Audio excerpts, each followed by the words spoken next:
Sir interior paint பண்ணியாச்சு, அப்படியே எக்ஸ்டீரியரும் paint பண்ணிக்கலாமா? எக்ஸ்டீரியர் தானே, அதே பெயிண்ட் அடிச்சு விடு. அதே பெயிண்டா?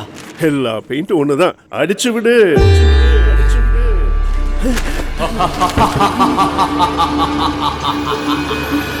உன் வீடு தாக்கப்படுகிறது.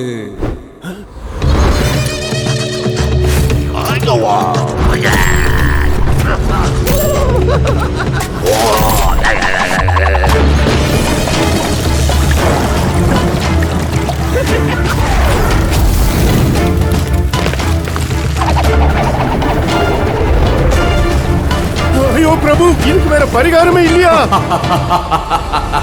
ஏனில்லை, இதோ இண்டிகஸ் போட்டோ. இதோட ஜூரா கலர் டெக்னாலஜி மழை வெயில் தூசு துரும்புல இருந்து உங்க வீட்டை பாதுகாக்குது.